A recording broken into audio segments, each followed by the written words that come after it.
Hi friend, आज हम लोग बात करने वाले हैं आस्था स्पिनटेक्स स्टॉक के बारे में। इस स्टॉक में आज के दिन आपको 10% का लोअर सर्किट लगती हुई देखने को मिल चुकी है। अगर हम लोग इस स्टॉक की 1 मंथ की बात करते हैं तो इस स्टॉक में आपको 39.28% का भारी गिरावट आती हुई देखने को मिल रही है।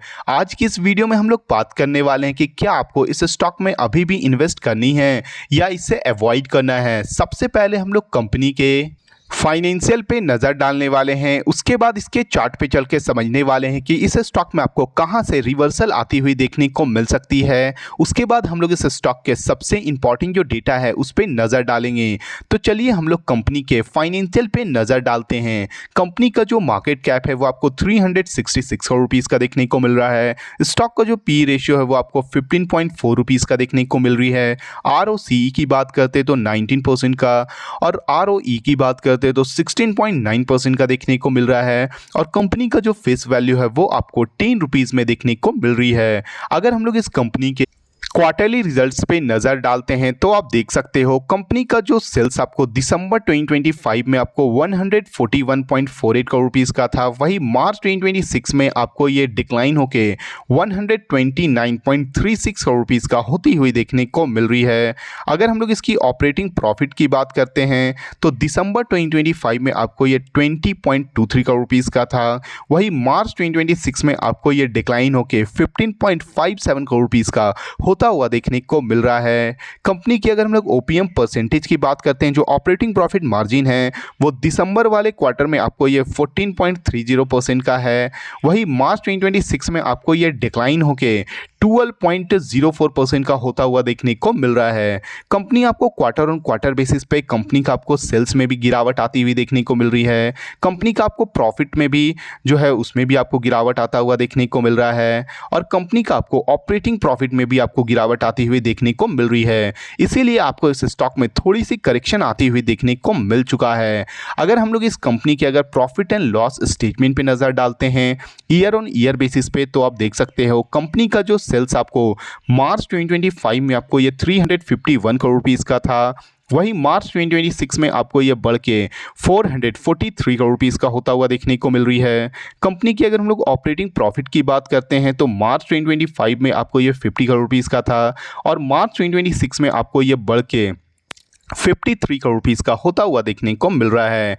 कंपनी आपको प्रॉफिट एंड लॉस जो ईयर ऑन ईयर बेसिस पे आपको सेल्स भी बढ़ती हुई देखने को मिल रही है और आपको प्रॉफिट एंड लॉस भी आपको बढ़ता हुआ देखने को मिल रहा है।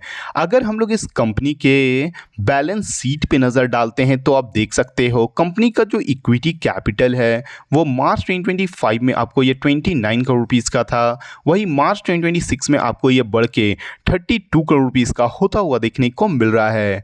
कंपनी की अगर हम लोग रिजर्व्स पे नज़र डालते हैं तो मार्च 2025 में जो कंपनी का रिजर्व आपको 92 करोड़ रुपीज़ का था, वही मार्च 2026 में आपको ये बढ़ के 129 करोड़ रुपीज़ का होती हुई देखने को मिल रही है। कंपनी की अगर हम लोग बोरिंग की बात करते हैं कि इस कंपनी पे कितना कर्ज है तो मार्च 2025 में जो कंपनी का बोरिंग आपको 96 करोड़ रुपीज़ का था, वही मार्च 2026 में आपको ये बढ़ के 107 करोड़ रुपीज़ का होता हुआ देखने को मिल रही है। किसी भी कंपनी का जो बोरिंग है जो कर्ज है वो बढ़ती है तो कंपनी के लिए आपको थोड़ी सी नेगेटिव न्यूज़ मानी जा सकती है। वहीं पे किसी भी कंपनी का जो रिजर्व बढ़ता है वो अगेन कंपनी के लिए काफ़ी बड़ी पॉजिटिव न्यूज़ मानी जाती है। वहीं पे कंपनी का आपको इक्विटी कैपिटल भी बढ़ता हुआ देखने को मिल रहा है। अगर हम लोग इस कंपनी के अगर शेयर होल्डिंग पैटर्न पे नज़र डालते हैं तो आप देख सकते हो कंपनी में जो प्रोमोटर का जो होल्डिंग है वो आपको जुलाई 2026 के अकॉर्डिंग 53.21% का देखने को मिल रही है। फॉरेन इन्वेस्टर की अगर हम लोग बात करते हैं तो 3.51% का देखने को मिल रहा है। डोमेस्टिक इन्वेस्टर की अगर हम लोग बात करते हैं तो 2.38% का देखने को मिल रही है और पब्लिक की होल्डिंग की अगर हम लोग बात करते हैं तो 40.91% का देखने को मिल रहा है। कंपनी का ओवरऑल फाइनेंशियल आपको काफ़ी अच्छी देखने को मिल रही है, मगर कंपनी आपको क्वार्टर ऑन क्वार्टर बेसिस पे आपको थोड़ी सी आपको कंपनी का सेल्स और प्रॉफिट में डिक्लाइन आता हुआ देखने को मिल चुका है। चलिए हम लोग इसके चार्ट पे चल के समझते हैं कि इस स्टॉक में आपको कहाँ से रिवर्सल आती हुई देखने को मिल सकती है।